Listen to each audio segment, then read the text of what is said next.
بسم اللہ الرحمن الرحیم۔ اس لاک ڈاؤن میں عید کی نماز سے متعلق 4 ضروری باتیں ہیں۔ نمبر 1، عید کی نماز ہم کہاں ادا کر سکتے ہیں؟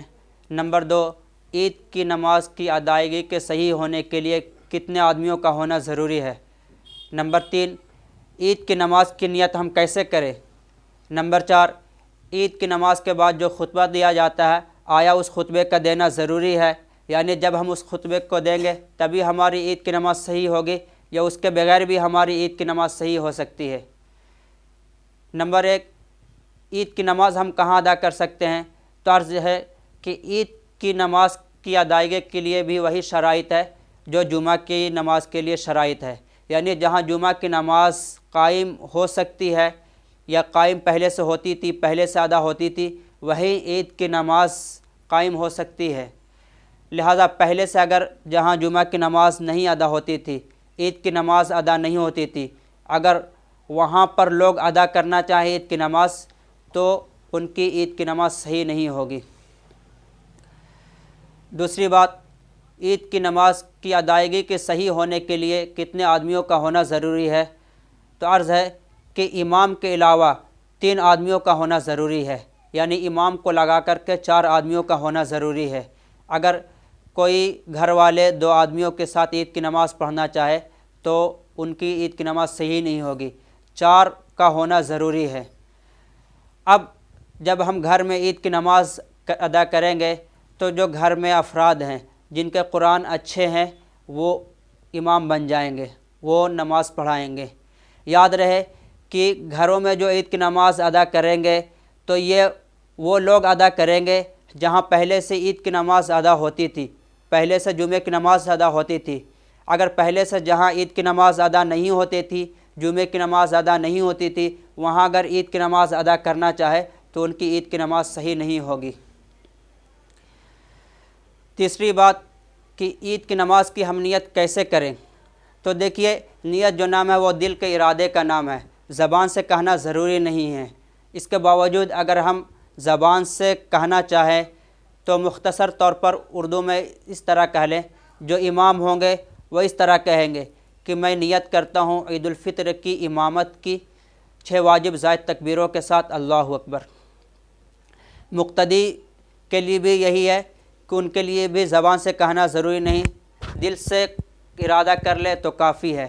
لیکن اگر وہ بھی کہنا چاہے تو مختصر طور پر اس طرح کہہ لے کہ میں نیت کرتا ہوں عید الفطر کی اس امام کے پیچھے 6 واجب زائد تکبیروں کے ساتھ، اللہ اکبر۔ باقی یہ جو کہا جاتا ہے کہ منہ میرا کعبہ شریف کے طرف واسطے اللہ کے، تو آلریڈی منہ میرا کعبہ شریف کے طرف ہی ہے اور اللہ ہی کے لیے پڑھ رہے ہیں، تو لہٰذا اگر ان الفاظ کرنا بھی کہے تو ہماری نیت صحیح ہو جائے گی۔ اب یہ ہے کہ امام جب اللہ اکبر کہیں گے تو مقتدی بھی اللہ اکبر کہیں گے، اس کے بعد ثنا پڑھیں گے، ثنا پڑھنے کے بعد امام اللہ اکبر کہیں گے، ہاتھ اٹھائیں گے، پھر چھوڑ دیں گے، مقتدی بھی ہاتھ اٹھائیں گے، چھوڑ دیں گے، پھر دوسری تکبیر کہیں گے تو چھوڑ دیں گے، پھر جب امام تیسری تکبیر کہیں گے تو تیسری تکبیر کہنے کے بعد پھر ہم نیت باندھ لیں گے۔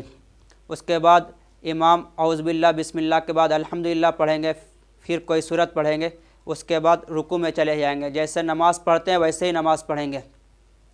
پھر جب دوسری رکعت کے لیے اٹھیں گے تو امام سورہ فاتحہ کے بعد کوئی سورت پڑھیں گے، اس کے بعد اللہ اکبر کہیں گے، تو ہمیں رکوع میں نہیں جانا ہے بلکہ ہاتھ یہاں تک اٹھانا ہے۔ پھر جب دوسری تکبیر کہیں گے تو پھر ہاتھ اٹھانا ہے، پھر جب تیسری تکبیر کہیں گے تو پھر ہاتھ اٹھانا ہے، چوتھی تکبیر میں پھر رکوع میں چلا جانا ہے۔ تو اس طریقے سے ہم اپنی نماز کو پوری کریں گے۔ 2 رکعت کے بعد سلام پھیر دیں گے، دعا ہو جائے گی۔ چوتھی بات کہ عید الفطر کی نماز کے بعد جو خطبہ دیا جاتا ہے آیا اس خطبے کا دینا ضروری ہے؟ یعنی جب ہم دیں گے تبھی ہماری نماز صحیح ہوگی یا اس کے بغیر بھی نماز صحیح ہو سکتی ہے؟ تو عرض ہے کہ عید کی نماز کے بعد جو خطبہ دیا جاتا ہے وہ خطبہ دینا فرض نہیں ہے بلکہ سنت ہے۔ تو جو گھر کے افراد امام بنے ہیں اگر ان کو خطبہ یاد ہو تو بہت اچھی بات ہے، دے لے، اگر نہ یاد ہو تو پھر بھی نماز ادا ہو جائے گی، صحیح ہو جائے گی۔ اس کے باوجود بھی اگر ہم خطبہ دینا چاہیں اور خطبہ یاد بھی نہ ہو تو اعوذ باللہ بسم اللہ پڑھ کر کے 3 مرتبہ سورہ فاتحہ پڑھ لیں، 3 مرتبہ درود شریف پڑھ لیں، پھر کوئی سورت پڑھ لیں، اس کے بعد بیٹھ جائیں۔ تھوڑی دیر بیٹھنے کے بعد پھر اٹھیں تو پھر اعوذ باللہ بسم اللہ پڑھ کر کے 3 مرتبہ سورہ فاتحہ پڑھ لیں، 3 مرتبہ درود شریف پڑھ لیں، پھر 3 مرتبہ کوئی چھوٹی سورت جیسے سورہ اخلاص ہے اس کو پڑھ لیں اور پھر بیٹھ جائیں۔ تو اس طریقے سے ہماری عید کی نماز ادا ہو جائے گی۔ یاد رہے کہ عید کی نماز وہیں صحیح ہوگی جہاں پہلے سے صحیح ہوتی تھی، یا پہلے سے جہاں جمعہ کی نماز قائم ہوتی تھی۔ لہٰذا ایسے گاؤں یا دیہات میں جہاں پہلے سے جمعہ کی نماز نہیں ادا ہوتی تھی، عید کی نماز نہیں ادا ہوتی تھی، اگر ایسے گاؤں یا دیہات میں لوگ عید کی نماز ادا کرنا چاہے، پڑھنا چاہے تو نہیں پڑھ سکتے ہیں، ان کی عید کی نماز صحیح نہیں ہوگی۔ ایسے حضرات کے لیے عرض ہے کہ وہ چاشت کے وقت میں 4 رکعت نفل نماز پڑھیں، 2 رکعت کی نیت کریں۔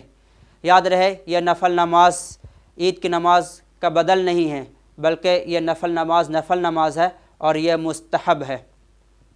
آخر میں آپ حضرات سے درخواست ہے کہ گھروں میں رہیں، اللہ تعالیٰ سے دعا کریں کہ اللہ تعالیٰ اس کرونا وائرس وبا سے ہم سبھی کی حفاظت فرمائے، ہمارے ملک کی حفاظت فرمائے، پوری دنیا کی حفاظت فرمائے۔